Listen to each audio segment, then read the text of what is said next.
Good morning dear student. देखिए laws of motion में हम मेनली फोर्स के बारे में पढ़ते आ रहे हैं अब तक। आज के लेक्चर में भी हम फोर्स के बारे में ही पढ़ेंगे, लेकिन वो फोर्स ऐसा होगा जो ऑब्जेक्ट के मोशन का अपोज करेगा। और note the motion, it will oppose relative motion of an object. अब रिलेटिव मोशन क्या होता है? रिलेटिव मोशन, मान लीजिए दो ऑब्जेक्ट आपस में कांटेक्ट में रखे हैं और दोनों मोशन में है या कोई एक मोशन में है, तो वहाँ जो मोशन हो रहा है उन दोनों का एक दूसरे के रिस्पेक्ट में हम उसे रिलेटिव मोशन का नाम देंगे। अब उस रिलेटिव मोशन का जो फोर्स अपोज करेगा उसे हम अपोजिंग फोर्स नाम देंगे, और अपोजिंग फोर्स का दूसरा नाम फ्रिक्शनल फोर्स होगा। तो मेनली आज हम इस फ्रिक्शनल फोर्स के बारे में पढ़ेंगे जो किसी ऑब्जेक्ट में रिलेटिव मोशन का अपोज करता है। सो देखिए फ्रिक्शन क्या होता है और कितनी इसकी टाइप्स हैं, आज हम इसमें पढ़ेंगे। फ्रिक्शन,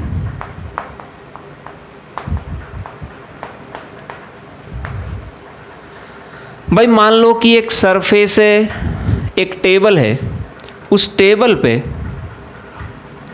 आपने एक बॉक्स को रखा, इसका मास हमने नाम दिया m। तो आपको पता है कि ये ऑब्जेक्ट अगर रेस्ट में है, इसका मोशन वर्टिकल डायरेक्शन में नहीं हो रहा है, ना ऊपर जा रहा है ना नीचे आ रहा है, इसका मतलब वर्टिकल डायरेक्शन में इस पे नेट फोर्स 0 है। और यही बात Newton's first law of motion में हमने पढ़ी थी। अगर ऑब्जेक्ट पे नेट फोर्स 0 तो वो रेस्ट में है तो रेस्ट पे ही रहेगा, और यूनिफॉर्म मोशन में है तो यूनिफॉर्म मोशन में ही रहेगा। ये रेस्ट पे था तो रेस्ट पे ही रहेगा, और अगर रेस्ट पे रहा तो इसका मतलब इस पे नेट फोर्स 0 है। नेट फोर्स 0 है तो इसका मास अगर m है तो एक फोर्स तो डाउनवर्ड डायरेक्शन में ज़रूर लगेगा, जिसका हमने नाम दिया mg। इसके अपोजिट अपवर्ड डायरेक्शन में एक नॉर्मल फोर्स लगता है जिसको हम नाम देते हैं r। नॉर्मल इसलिए नाम दिया क्योंकि वो हमेशा ऑब्जेक्ट के परपेंडिकुलर लगेगा, तो इसका हमने नाम दिया नॉर्मल। रिएक्शन भी हम इसका नाम दे देते हैं। तो यहाँ पे ये दोनों फोर्स बराबर हैं तो नेट फोर्स 0 बनेगा। तो ऑब्जेक्ट रेस्ट पे था वर्टिकल डायरेक्शन में, तो रेस्ट पे ही रहेगा। अब यहाँ पे आप हॉरिजेंटल डायरेक्शन की बात करिए, और हॉरिजेंटल डायरेक्शन में आप ऑब्जेक्ट को मोशन में लेके आना चाहें तो आप इस पे फोर्स लगाएंगे। सपोज कर लिए आपने फोर्स लगाया इस डायरेक्शन में, इसको आपने खींचना शुरू किया F फोर्स से, मास इसका m था। ध्यान रखिए, आप ऑब्जर्व करते हैं कि जब आपने इस पे हॉरिजेंटल डायरेक्शन में फोर्स लगाया तो ज़रूरी नहीं है कि ये मोशन में आएगा ही आएगा। ये चलता नहीं है, आपने फोर्स लगाया हॉरिजेंटल डायरेक्शन में लेकिन फिर भी इसमें मोशन नहीं आ रहा है, फिर भी इसकी वेलोसिटी नॉन जीरो नहीं बन रही है।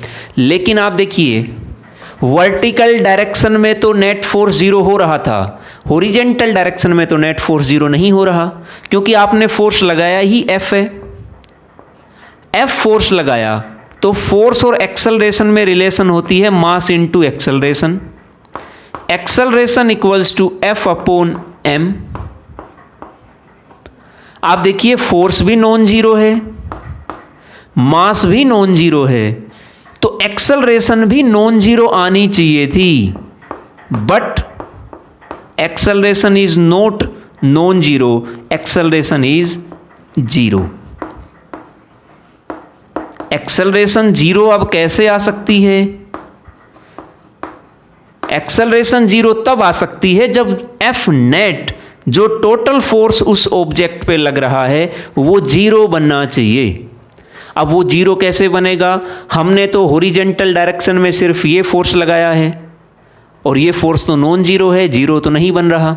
ये कुछ वैसा ही है जैसे मैंने इस चौक को रखा इस पे और मैंने ये फोर्स लगाया इस डायरेक्शन में, मूव नहीं कर रहा है, लेकिन हमारे हिसाब से फोर्स नॉन जीरो है तो एक्सेलरेशन भी नॉन जीरो आनी चाहिए, लेकिन यहाँ तो एक्सेलरेशन जीरो आ रही है। तो कहीं ना कहीं हम मिस्टेक कर रहे हैं। मिस्टेक ये है कि यहाँ हमने एक अपोजिंग फोर्स को इंक्लूड करना पड़ेगा, और वो अपोजिंग फोर्स ये जो दो सरफेसेस हैं इन दोनों सरफेसेस के पैरेलल लगेगा। जैसे ये नॉर्मल रिएक्शन आई थी इन दोनों ऑब्जेक्ट के कांटेक्ट के कारण। अगर इन दोनों के बीच कांटेक्ट नहीं होता तो नॉर्मल रिएक्शन नहीं लगती, लेकिन अगर इन दोनों सरफेसेस में कांटेक्ट है तो वो कांटेक्ट फोर्स अपवर्ड डायरेक्शन में लगेगा, नॉर्मल रिएक्शन जिसे हमने नाम दिया। एक कांटेक्ट के कारण फोर्स एक और लगेगा जो कि पैरेलल होगा इस सरफेस के। ये परपेंडिकुलर था, एक कांटेक्ट फोर्स और आएगा जो कि पैरेलल होगा इन दोनों सरफेसेस के, और वही पैरेलल फोर्स इस मोशन को रोक रहा है। वही पैरेलल फोर्स अपोजिंग फोर्स का काम करेगा, और उसी अपोजिंग फोर्स को जब हम इंक्लूड करेंगे तो नेट फोर्स जीरो बनेगा। नेट फोर्स जीरो तो फिर एक्सेलरेशन भी जीरो हो सकती है बच्चों। तो यहां पे अब नेट फोर्स हमें जीरो करना है। अगर एक्सेलरेशन जीरो है इट मीन्स फोर्स और net force should be zero on the object। तो जीरो करने के लिए आप देख चुके हैं कि ये फोर्स अगर इस तरफ लग रहा है तो दूसरा फोर्स इस तरफ लगना चाहिए, तभी नेट फोर्स जीरो बनेगा। और ये जो फोर्स है मोशन इस तरफ होना चाह रहा है, लेकिन ये फोर्स इस तरफ लग रहा है, और इसी फोर्स के कारण इस पे नेट फोर्स जीरो बनेगा। नेट फोर्स अगर जीरो आ गया है तो फिर एक्सेलरेशन जीरो हो सकती है। किस कारण से बना नेट फोर्स जीरो? ये जो अपोजिंग फोर्स था जो अपोजिट डायरेक्शन में लग रहा है, मोशन इस तरफ हो रहा है और ये फोर्स इस तरफ लग रहा है, तो ये अपोज करेगा मोशन का। इसी का हमने नाम दिया, स्मॉल एफ से हमने इसको डिनोट कराया, और ये बोला जाएगा अपोजिंग फोर्स। किसका अपोज कर रहा है? रिलेटिव मोशन का। रिलेटिव मोशन का मतलब इन दोनों ऑब्जेक्ट का एक दूसरे के रेस्पेक्ट में जो मोशन हो रहा है, उस रिलेटिव मोशन का ये अपोजिंग फोर्स अपोज करेगा, और इसी अपोजिंग फोर्स को हमने नाम दिया फ्रिक्शनल फोर्स। सो फ्रिक्शनल फोर्स की अगर हम डेफिनेशन लिखें, सो फ्रिक्शनल फोर्स,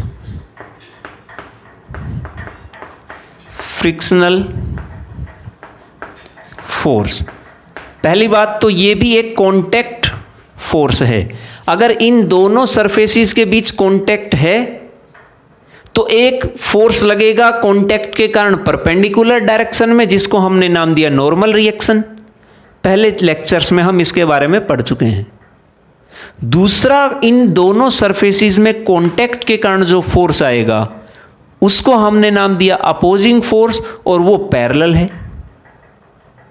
तो इसी अपोजिंग फोर्स जो कि पैरेलल आया उसके बारे में हम बात कर रहे हैं। तो opposing force it is a contact force, it is a contact force, it is a contact force which opposes the or which is parallel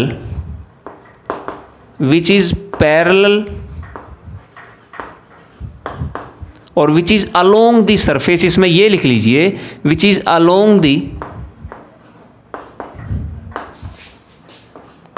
surfaces of two object। इस सरफेस के अलोंग है, इन दोनों सरफेसेस के along होगा ये force. अब surfaces of two object and this is a opposing force, this is a opposing force means it will always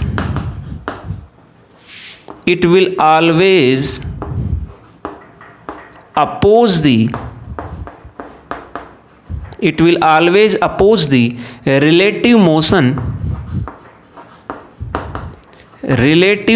not motion, relative motion of an object. And this opposing force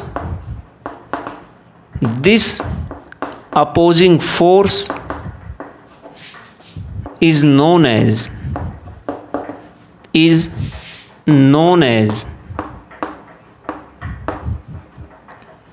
frictional force. इसी opposing force का हम नाम देते हैं frictional force. So ये frictional force है जो object के रिलेटिव मोशन का अपोज करेगा।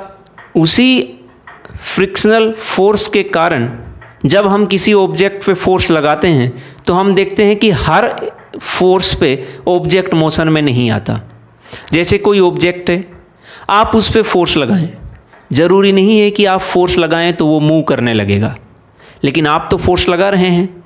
आपके हिसाब से फोर्स नॉन जीरो है तो एक्सेलरेशन नॉन जीरो होनी चाहिए, लेकिन उसकी वेलोसिटी तो जीरो थी, जीरो ही रही, चेंज हो ही नहीं रही, तो एक्सेलरेशन कैसे आएगी? इसका मतलब उस पे फोर्स जीरो बन रहा है किसी कारण से। फोर्स जीरो किस कारण से बन रहा है? आपने एफ फोर्स इस तरफ लगाया तो फ्रिक्शनल फोर्स जो उन दोनों सरफेसेस के बीच लग रहा है, अलोंग द सरफेस लग रहा है, वो फ्रिक्शनल फोर्स इस तरफ लगेगा और उसी फ्रिक्शनल फोर्स के कारण ये दोनों फोर्स मिलके जीरो बनेंगे, तो ऑब्जेक्ट की एक्सेलरेशन रहेगी जीरो। एक सर्टेन टाइम के बाद आप फोर्स लगातार बढ़ाते हुए जाएंगे तो आप देखेंगे कि कुछ देर के बाद आप फोर्स बढ़ा रहे हैं, फिर ऑब्जेक्ट चलने लगेगा। इसका मतलब अब की बार इन दोनों फोर्सेस का नेट जीरो नहीं बन रहा है। नेट जीरो क्यों नहीं बन रहा है? क्योंकि ये कम रह गया, ये ज़्यादा कर दिया आपने, और ये ज़्यादा तो ऑब्जेक्ट इसी तरफ चलेगा, तो उस कंडीशन में ऑब्जेक्ट चलने लगेगा। ये हम धीरे धीरे इसमें डिटेल में डिस्कस करेंगे। सो ये फ्रिक्शनल फोर्स है। अब फ्रिक्शनल फोर्स के टाइप्स की हम बात करें तो कितने टाइप्स होती हैं वो आप देखिए। Types of frictional force. Types of frictional force. Frictional force के type number 1, static friction. Static friction. Static friction तब लगेगा, मतलब फ्रिक्शन है, फ्रिक्शन मीन्स अपोजिंग फोर्स, हम उसे स्टैटिक अपोजिंग फोर्स या स्टैटिक फ्रिक्शन कब नाम देंगे? मान लो कि एक ऑब्जेक्ट रखा है यहां,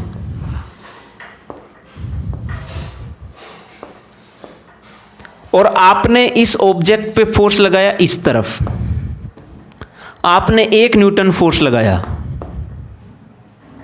तो आप देखते हैं कि ऑब्जेक्ट मूव नहीं कर रहा है। इसका मतलब एक फोर्स लग रहा है इससे अपोजिट डायरेक्शन में, जो इसका अपोज करेगा तो वो उसको नहीं चलने देगा। इसका मतलब ऑब्जेक्ट रेस्ट पे था, रेस्ट पे ही रहा। तो जब ऑब्जेक्ट रेस्ट पे हो उस टाइम पे जो फ्रिक्शनल फोर्स लग रहा है उसका हम नाम देंगे static friction. So it comes into play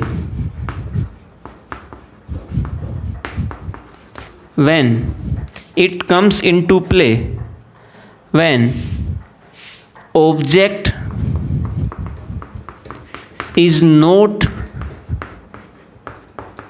actually moving on the surface of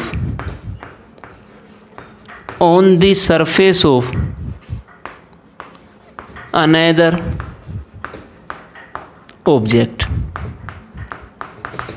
तो उस टाइम पे जो फोर्स लगेगा उस फोर्स का नाम होगा स्टैटिक फ्रिक्शन। और इसमें ये लिख लीजिए, it is opposing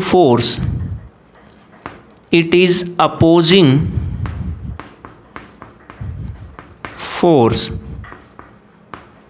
which comes into play when object is not actually moving on the surface of another object, तो हम उसका नाम स्टैटिक फ्रिक्शन देंगे और it is denoted by Fs। इसे हम इस तरह से डिनोट कर सकते हैं, इट इज़, ये कोई स्टैंडर्ड नहीं है लेकिन मैं बता रहा हूँ आपको, it is denoted by Fs। S लगा हुआ है, इसका मतलब वो स्टैटिक फ्रिक्शन है। जब ऑब्जेक्ट रेस्ट पे था उस टाइम पे जो फ्रिक्शन लग रहा है वो ये फ्रिक्शनल फोर्स है, इसका नाम बना स्टैटिक फ्रिक्शन। ठीक है, अब आप देखिए जब आपने 1 न्यूटन फोर्स लगाया तो ऑब्जेक्ट नहीं चला, ना इस तरफ जा रहा है ना इस तरफ जा रहा है, तो नेट फोर्स ऑब्जेक्ट पे 0 है। नेट फोर्स 0 है, इसका मतलब अगर आपने 1 न्यूटन लगाया तो यहाँ जो फ्रिक्शनल फोर्स था, जो कि स्टैटिक फोर्स का नाम दिया या स्टैटिक फ्रिक्शन का नाम दिया, वो भी 1 न्यूटन रहा होगा। ठीक है, फिर आपने किया कि आप 1 न्यूटन से फोर्स थोड़ा बढ़ाएंगे और फोर्स बनेगा 2 न्यूटन। जब आप 2 न्यूटन फोर्स लगाएंगे तो भी आप देखते हैं कि ऑब्जेक्ट मूव नहीं कर रहा है। ऑब्जेक्ट मूव नहीं कर रहा है, आपने ये 2 न्यूटन फोर्स लगाया। अब भी आप देखते हैं कि ऑब्जेक्ट ना इस तरफ मूव कर रहा है ना इस तरफ मूव कर रहा है, इसका मतलब अब भी नेट फोर्स 0 है। अब भी नेट फोर्स 0 है, इसका मतलब 2 न्यूटन अगर आपने लगाया तो स्टैटिक फ्रिक्शन भी फिर 2 न्यूटन ही रहा होगा इस तरफ। तो 1 न्यूटन से कितना बन गया है, ये भी बन गया है 2 न्यूटन। फिर आपने 3 न्यूटन फोर्स लगाया, आप देखते हैं कि ऑब्जेक्ट अब भी मूव नहीं कर रहा है। अब भी मूव नहीं कर रहा, इसका मतलब 3 न्यूटन इस तरफ लगा, 3 न्यूटन ही इस तरफ लगा होगा। तो यहाँ पे तभी नेट फोर्स 0 बन सकता है। फिर आपने 4 न्यूटन लगाया और आप देखते हैं अब भी ऑब्जेक्ट मूव नहीं कर रहा, ना आगे की तरफ ना पीछे की तरफ, अब भी नेट फोर्स 0, तो इस तरफ भी बनेगा 4 न्यूटन। आप देखिए जैसे जैसे आप उस तरफ फोर्स वेरी कर रहे हैं वैसे वैसे ये फ्रिक्शनल फोर्स, जिसको हमने नाम दिया स्टैटिक फ्रिक्शन, ये भी अपनी वैल्यू चेंज कर रहा है according to this applied force. जितना ये अप्लाइड फोर्स आप बढ़ाते जा रहे हैं वैसे वैसे ये भी अपने आप को एडजस्ट करता हुआ जा रहा है। तो यहाँ से हमें ये पता चला कि static friction is the self adjusting friction, वो अपने आप को खुद एडजस्ट करता रहता है according to this applied force. जब आपने 1 न्यूटन लगाया तो ये 1 न्यूटन रहा, अगर आपने 2 न्यूटन लगाया तो 2 न्यूटन रहा। अब आप कहेंगे कि ये कैसे हो सकता है, हमें क्या पता कि ये 2 न्यूटन ही लगा। अगर आपने इस तरफ 2 न्यूटन लगाया और इस तरफ 2 न्यूटन लगा तो नेट फोर्स 0, तो एक्सेलरेशन रहेगी 0। अगर किसी भी तरफ फोर्स ज़्यादा होता, अगर इस तरफ ज़्यादा होता तो ऑब्जेक्ट इस तरफ मूव करने लगता। चलो आपने कहा कि इस तरफ तो नहीं था, हो सकता है ये फ्रिक्शनल फोर्स 2 न्यूटन की बजाय हो सकता है 3 हो जाता। अगर ये 3 होता तो फिर ऑब्जेक्ट इस तरफ मूव करने लगता। हमें तो जिस तरफ भी किसी तरह से नेट फोर्स 0 बनाना है, जैसे ही नेट फोर्स 0 बनेगा ऑब्जेक्ट एक्सेलरेट करेगा, लेकिन यहाँ एक्सेलरेशन नहीं आ रही है। इसका मतलब जैसे जैसे आप ये बढ़ाते जा रहे हैं वैसे वैसे ये स्टैटिक फ्रिक्शन भी बढ़ता हुआ जा रहा है। तो आप कह सकते हैं इसमें इम्पोर्टेंट पॉइंट है, static friction is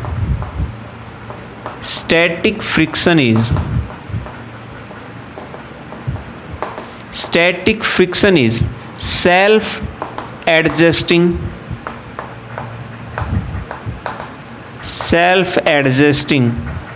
frictional force. ये अपने आप को एडजस्ट करता रहता है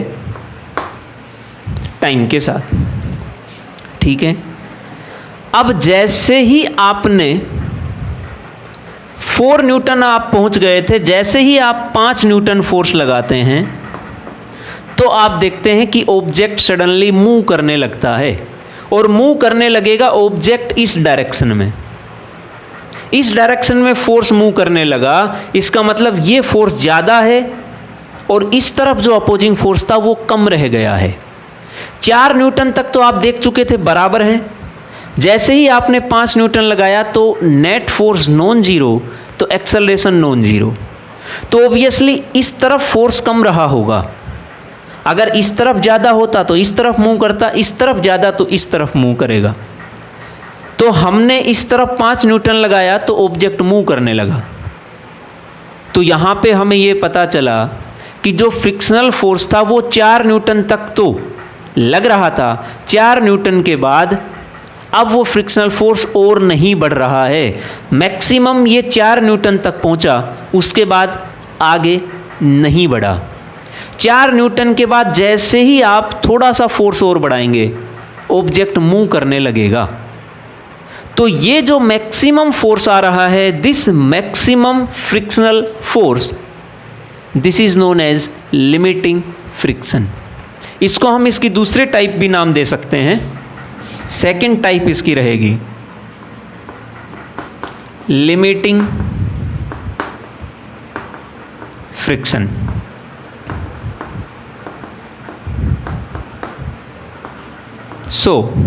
ये कब लगेगा? आप देखिए, ये 4 न्यूटन वो मैक्सिमम फोर्स है जो लग सकता है फ्रिक्शन के कारण इस ऑब्जेक्ट पे। ये वो मैक्सिमम अपोजिंग फोर्स है, और इसी मैक्सिमम अपोजिंग फोर्स को हमने नाम दिया लिमिटिंग फ्रिक्शन। तो ये बात हमें पता चल गई है कि limiting friction is the maximum opposing force. और कब लग रहा है? जब ऑब्जेक्ट स्टैटिक मतलब रेस्ट पे है। तो the maximum static friction is known as limiting friction. लेकिन क्या इस कंडीशन में ऑब्जेक्ट बिल्कुल चलने के लिए तैयार नहीं है? आप जैसे ही हल्का सा और फोर्स बढ़ाएंगे तो ऑब्जेक्ट चलने लगेगा। तो इसकी डेफिनेशन हम लिखेंगे, it is the opposing force, it is the maximum opposing force, और मैक्सिमम स्टैटिक फोर्स भी नाम दे सकते हैं। मैक्सिमम अपोजिंग और static force which comes into play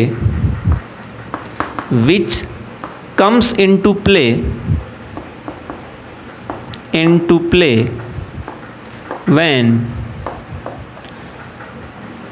one body or one object is just at the verge of moving,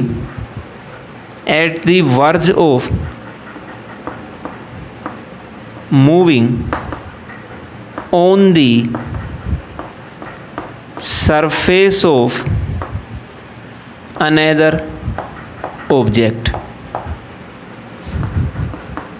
at the verge मतलब जब बिल्कुल चलने वाला हो। जैसे आप कई बार घर से चलते हैं, अचानक आप फ़ोन करते हैं कि मैं चल पड़ा हूँ घर से, तो उस कंडीशन में आप बिल्कुल चले तो नहीं है, लेकिन जैसे ही आप फ़ोन रखेंगे आप चलने लगेंगे।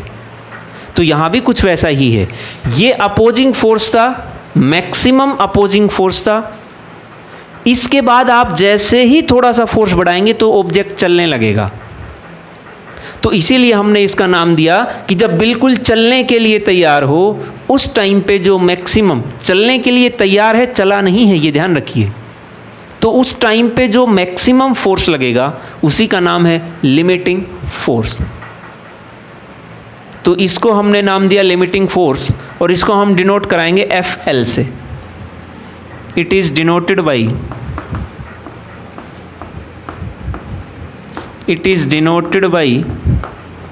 FL। Now the third type is kinetic friction। Kinetic friction नाम से ही पता चल रहा है। काइनामेटिक्स जिसमें हम मोशन की बात करते हैं, तो काइनेटिक, अगर काइनेटिक वर्ड आया है तो ऑब्जेक्ट मोशन में है। और मोशन में अगर जब ऑब्जेक्ट हो तो उस टाइम पे जो फ्रिक्शनल फोर्स लगेगा उसका हम नाम देंगे काइनेटिक फ्रिक्शन। अब आप कहेंगे कि जब मोशन में ही आ गया है तो काहे का फ्रिक्शनल फोर्स, फिर कैसा अपोज। आप देखिए, जब भी आप डेली लाइफ में कुछ चीज़ चलाते हैं, आप साइकिल चलाते हैं, आप पैडल लगा रहे हैं, जब तक तो साइकिल चलती रहेगी, लेकिन जैसे ही आप पैडल लगाना छोड़ देंगे तो साइकिल कुछ देर के बाद रुक जाएगी। इसका मतलब जब मोशन में है उस दौरान भी लगातार एक अपोजिंग फोर्स लग रहा है जो कि ऑब्जेक्ट के मोशन का अपोज करेगा, and this opposing force is known as kinetic frictional force. So ये तब लगेगा जब ऑब्जेक्ट एक्चुअली मूव कर रहा हो।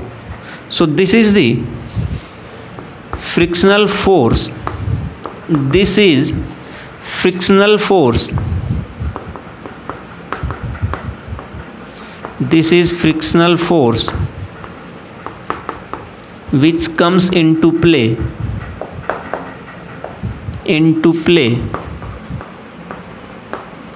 when one body is actually moving over the surface of or on the surface of another object, on the surface of another object, इसको हम नाम देंगे काइनेटिक फ्रिक्शन। सो ये थर्ड टाइप है। अब इसमें ये ध्यान रखिए कि नॉर्मल फोर्स ये भी एक कांटेक्ट के कारण आया, फ्रिक्शनल फोर्स भी कांटेक्ट के कारण आया, लेकिन frictional force along the surface लगेगा, along the contact surfaces, and normal reaction along the और normal reaction perpendicular to the contact surface, contact surface के परपेंडिकुलर। ये देखिए यहाँ भी 90 डिग्री का एंगल है, जहाँ ये दोनों सरफेस कांटेक्ट बना रही हैं वहाँ।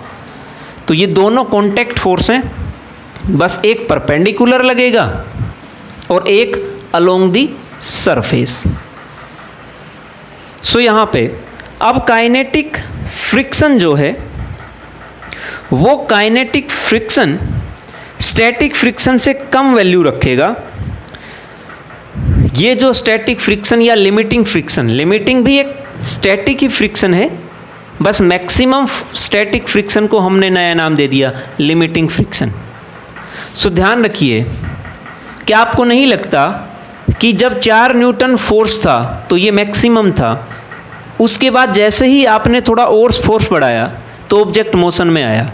ऑब्जेक्ट अब मोशन में है तो यहाँ पे फ्रिक्शनल फोर्स, आप 5 न्यूटन फोर्स लगा रहे हैं, ऑब्जेक्ट लगातार मोशन में है, लगातार मोशन में है, इसका मतलब उसके ऊपर जो काइनेटिक फ्रिक्शन लग रहा है वो काइनेटिक फ्रिक्शन 5 न्यूटन से कम ही है, तभी तो ऑब्जेक्ट मोशन में है और मोशन में ही रहेगा।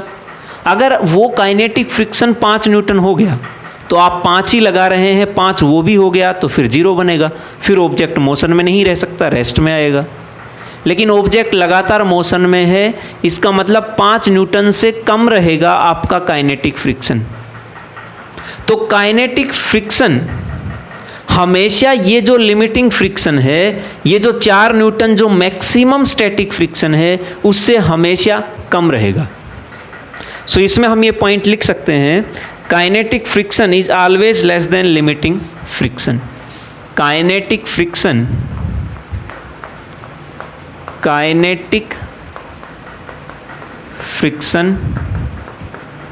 is always less than limiting friction। अब इस चीज़ को आप दूसरे तरीके से भी समझ सकते हो। पहली बात तो आप डेली लाइफ में भी ये चीज़ बहुत ऑब्जर्व करते हो। आपने देखा होगा कि कई बार बस गाड़ी ख़राब हो जाती हैं तो उस टाइम पे हम कहते हैं कि भाई धक्का लगाइए। जब हम धक्का लगाते हैं उसको तो हम ये चीज़ ऑब्जर्व करते हैं कि जब स्टार्टिंग में हमने धक्का लगाना शुरू किया तो हम ज़्यादा फोर्स लगाते हैं, ज़्यादा फोर्स लगाना पड़ा उसको रेस्ट से मोशन में लाने के लिए। अगर ज़्यादा फोर्स लगाना पड़ा आपको, जब वो रुकी हुई थी आपने फोर्स लगाया, आप देखते हैं कि बहुत फोर्स लगाया तब जाके वो चलने लगी। क्यों इतना फोर्स लगाना पड़ा? क्योंकि स्टैटिक फ्रिक्शन ज़्यादा था, उसको ओवरकम करने के लिए आपको ज़्यादा फोर्स लगाना पड़ा। लेकिन जैसे ही फोर्स ज़्यादा लगा वो रेस्ट से मोशन में आई, जैसे ही मोशन में आएगी आप देखते हैं कि अब आपको उतना फोर्स लगाने की ज़रूरत नहीं है, फिर आप कम फोर्स लगाएंगे तो भी वो लगातार चलती रहेगी। इसका मतलब अब काइनेटिक फ्रिक्शन जो कि मोशन में आने के बाद शुरू हुआ, वो काइनेटिक फ्रिक्शन कम लग रहा है, तो आपको उसको ओवरकम करने के लिए फोर्स भी कम ही लगाना पड़ेगा। इसीलिए हमने कहा कि kinetic friction is always less than static friction. आप देखते होंगे कि जब आप साइकिल पे धक्का लगाते हैं, आपका साथी जो साइकिल सीख रहा है वो कहता है कि भाई धक्का लगाओ और पकड़ के चलो एक बार, तो आप देखते हैं जब चलने लगते हैं तो आपको ज़्यादा फोर्स लगाना पड़ा। क्यों? क्योंकि static friction is the maximum force, मतलब लिमिटिंग फ्रिक्शन जिसका हमने नाम दिया। तो स्टैटिक फ्रिक्शन ज़्यादा अपोज कर रहा है तो उसको ओवरकम करने के लिए आपको ज़्यादा फोर्स लगाना पड़ा। लेकिन जैसे ही साइकिल चलने लगी फिर स्टैटिक ख़त्म हो गया, काइनेटिक आ गया है, और काइनेटिक थोड़ा कम होता है स्टैटिक से, यही हमने कहा। इसीलिए आपको जब रेस्ट में थी उस टाइम जो फोर्स लगाया था उस फोर्स से कम लगाना पड़ेगा, क्योंकि अब की बार मोशन में अपोजिंग फोर्स कम लगता है, रेस्ट में अपोजिंग फोर्स ज़्यादा लग रहा था, और यही लाइन हमने यहाँ लिखी है। दूसरा इसका कारण हम ये भी दे सकते हैं कि इनर्शिया आपने पढ़ा है, inertia of rest, inertia of motion, inertia of direction. जब ऑब्जेक्ट रेस्ट में था तो उसमें इनर्शिया ऑफ रेस्ट की प्रॉपर्टी थी, मतलब वो रेस्ट में था, रेस्ट में ही रहना चाहता है, तो उसको ओवरकम करने के लिए आपको फोर्स लगाना पड़ेगा ज़्यादा। लेकिन जब मोशन में आ गया है तो आप इनर्शिया ऑफ रेस्ट को ओवरकम कर चुके हैं, फिर वो मोशन में ही रहेगा, तो आपको कम फोर्स लगाना पड़ेगा उसे मोशन में रखने के लिए। अब अगर आप उसे रोकना चाहें तो इनर्शिया ऑफ मोशन के कारण वो ऑब्जेक्ट मोशन में था, मोशन में ही रहना चाहता है, लेकिन आप उसे रेस्ट पे लाना चाहें तो फिर से उस इनर्शिया के अगेंस्ट आपको थोड़ा और ज़्यादा वर्क करना पड़ेगा उसे रोकने के लिए भी। मतलब चलाने के लिए भी ज़्यादा फोर्स की ज़रूरत, रोकने के लिए भी ज़्यादा फोर्स की ज़रूरत, क्योंकि यहाँ आपको इनर्शिया को ओवरकम करना है। तो आप दूसरा रीज़न ये भी दे सकते हैं कि चलने लगा तो एक बार इनर्शिया ऑफ रेस्ट को हम ओवरकम कर चुके हैं, फिर वो मोशन में आ गया है और मोशन में ही रहना चाहता है, और हम भी उसे मोशन में रखना चाहते हैं, तो कम फोर्स की ज़रूरत पड़ेगी। सो इसका ये पॉइंट भी हम ये नाम भी दे सकते हैं या ये रीज़न दे सकते हैं, बिकॉज एक बार अगर ऑब्जेक्ट चलने लगा, so because once the object starts the motion, inertia of rest has been overcome। हम इनर्शिया ऑफ रेस्ट को ओवरकम कर चुके हैं और हम आ चुके हैं इनर्शिया ऑफ मोशन में। तो ऑब्जेक्ट मोशन में ही है, मोशन में ही रहना चाहेगा, तो हम उसे कम फोर्स की ज़रूरत पड़ेगी। इसीलिए इस रीज़न से भी हम ये कह सकते हैं कि kinetic friction always less than limiting friction और स्टैटिक फ्रिक्शन। और स्टैटिक फ्रिक्शन कहना तो ठीक नहीं होगा, लिमिटिंग फ्रिक्शन सही रहेगा कि काइनेटिक फ्रिक्शन हमेशा लिमिटिंग फ्रिक्शन से कम रहेगा। अब अगर हम ये देख चुके हैं कि अप्लाइड फोर्स के साथ साथ ये अपोजिंग फोर्स, वो चाहे स्टैटिक फ्रिक्शनल फोर्स हो, चाहे लिमिटिंग हो या काइनेटिक हो, वो वेरी कर रहा है इस अप्लाइड फोर्स के साथ। अगर हम उस अप्लाइड फोर्स के साथ इस फ्रिक्शनल फोर्स का ग्राफ ड्रॉ करें तो ग्राफ कैसा आएगा वो आप देखिए। So graph between applied force and frictional force. So देखिए फोर्स बिटवीन और ग्राफ बिटवीन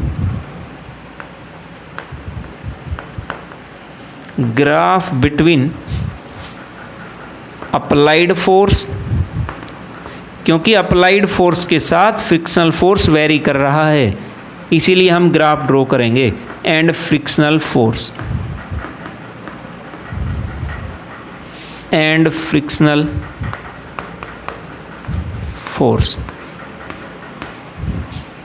सो यहाँ पे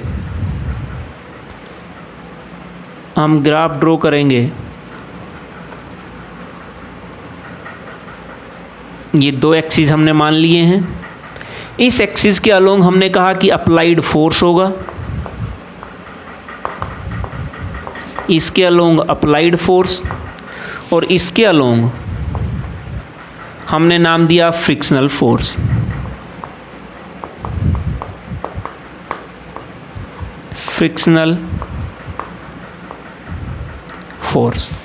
अब इस अप्लाइड फोर्स और फ्रिक्शनल फोर्स के साथ वेरिएशन देखें तो आप देख रहे थे कि जब तक कुछ देर तक तो जैसे जैसे अप्लाइड फोर्स बढ़ता हुआ जाएगा वैसे वैसे फ्रिक्शनल फोर्स भी बढ़ता हुआ जाएगा। जितना ये बढ़ेगा उतना ही ये बढ़ेगा। तो कुछ देर तक तो जो ग्राफ बनेगा उसे हम ये स्ट्रेट लाइन ग्राफ ड्रॉ कर सकते हैं, क्योंकि कुछ देर तक आप देख चुके हैं कि जितना आप अप्लाइड फोर्स बढ़ाएंगे उतना ही ये फ्रिक्शनल फोर्स भी बढ़ता हुआ जाएगा। तो पहली कंडीशन आपने ये दिखा दिया।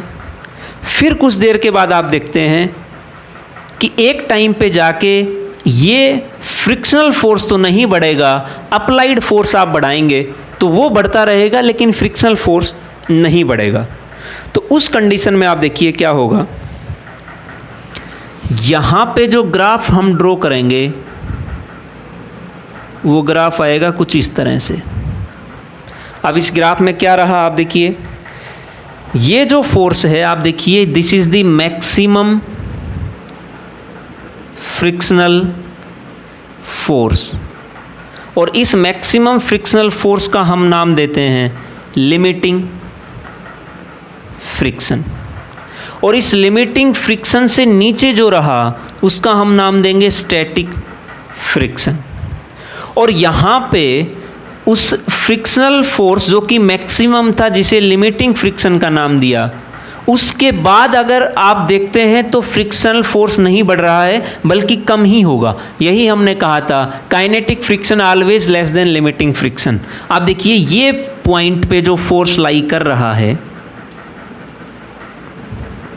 ये फोर्स लिमिटिंग फ्रिक्शन से कम है और ये फोर्स आपका बनेगा काइनेटिक फ्रिक्शनल फोर्स। ये जितना था मोशन के दौरान उतना ही रहेगा। अगर आप सेम सरफेस पे मूव कर रहे हैं तो सरफेस बदल दें तो बदल जाएगा, लेकिन सेम सरफेस है तो आप जितना फ्रिक्शनल फोर्स चलते वक्त आपने देखा था लास्ट तक अगर मोशन में आप चल रहे हैं, लगातार मोशन में है, तो फ्रिक्शनल फोर्स उतना ही रहेगा।